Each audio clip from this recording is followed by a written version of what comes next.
Uh, just finally, I'm wondering, with regard to TechStars and some of the other programs you've been involved with, are we approaching an incubator slash accelerator bubble? I mean, we sort of had one back, before the dot-com bubble burst. I know here in LA we've got 4 or 5 that are launching in 2012. I'm involved with, with Launchpad with Mark Schuster and that team.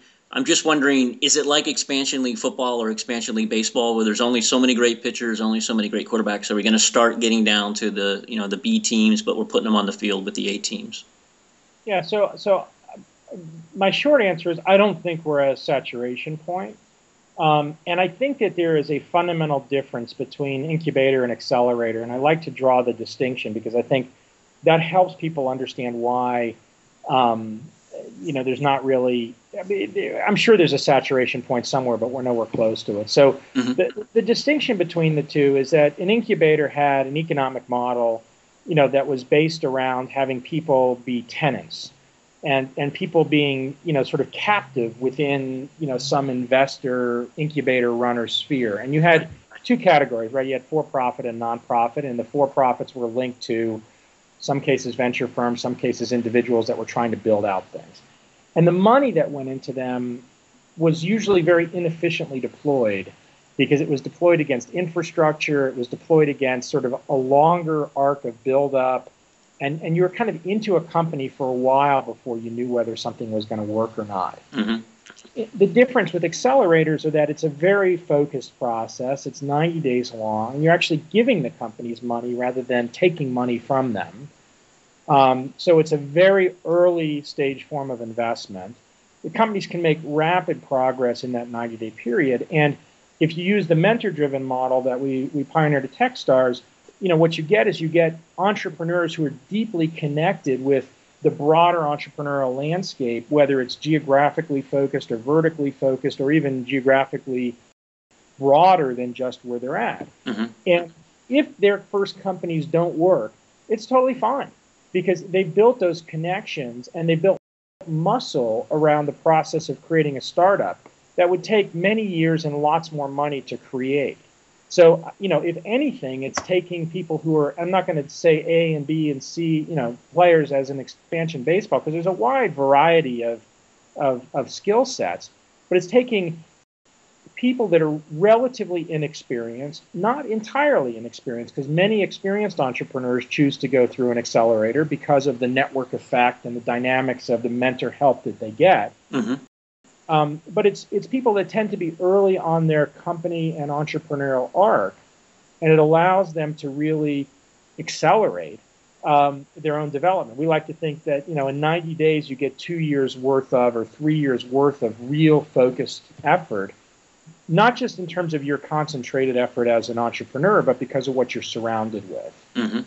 And obviously the goal of an accelerator is to get companies funded with seed financing, and frankly it makes a higher quality company come out and the investors that are around the accelerator have a better choice of companies.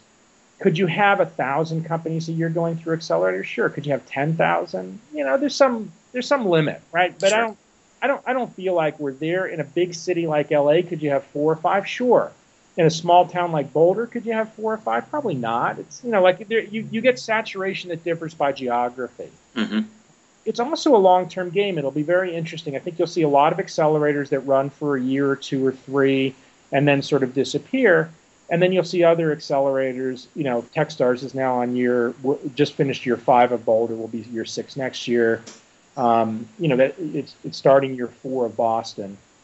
Where there's a cumulative positive effect because it continues to get the alumni group bigger, the network of mentors bigger, the network of investors bigger, and the integration into the community deeper.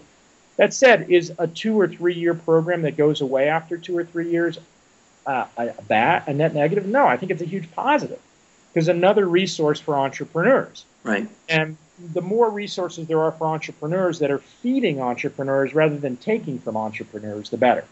And so I didn't ever really understand the incubator phenomena well. And I had real experience with it because my previous venture capital firm had 2 incubators. I had one in Colorado and there was one in the Bay Area. We invested equity in the companies. We didn't charge them anything material for their presence in our facility. We subsidized most of it, charged them a little bit of rent. But I never really understood sort of that phenomena very well. And, I lived in it and tried to understand it. And, eventually we realized we weren't providing any incremental value because I could be down the block from the companies or I could be across the country from the companies. Right. That sort of just physical co-location wasn't that useful.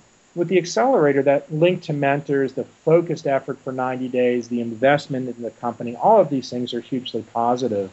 So, I'm very optimistic about where it goes, but I think you'll see a lot of accelerators go away, and frankly, that should be normal. Mm-hmm. Yeah. No, I think you're right. I think in LA in particular, there certainly is room for the 4 or 5. I think they all just kind of came at once, and it's a bit of a flurry of activity. So I think that caused everyone to sort of look around and go, "Wow, what's going on here?" But I think you're right. I think whenever there's a big amplification of stuff in the technology industry, anybody who's been involved in it for more than a decade, remembers 1999, 2000, 2001. Yep. And on one hand, you don't want to repeat it. On the other hand, you want to be optimistic and you want to be, enthusiastic. And so whenever there's something that feels like, there's too much of it, everybody, my reaction to that is, okay, be internally rational. Like if it's a dumb investment, don't make it. If things are out of control, don't play into it, but that's okay. I think what we have here is we have such a faster cycle or faster is the wrong word, such a lower capital intensive cycle to businesses accelerating or not, that the capital flows in on the front end are not so massive. And so you can really be a lot more efficient on the front end. And then if something's accelerating, a lot more capital will pile into it. And you're seeing that with the real breakaway companies of this generation. Yep. Well, Brad, that was an awesome explanation of the difference between incubator and accelerator. I really appreciate it. And thanks again for your time. I want all my readers to be exposed to your book. I think it's a great asset.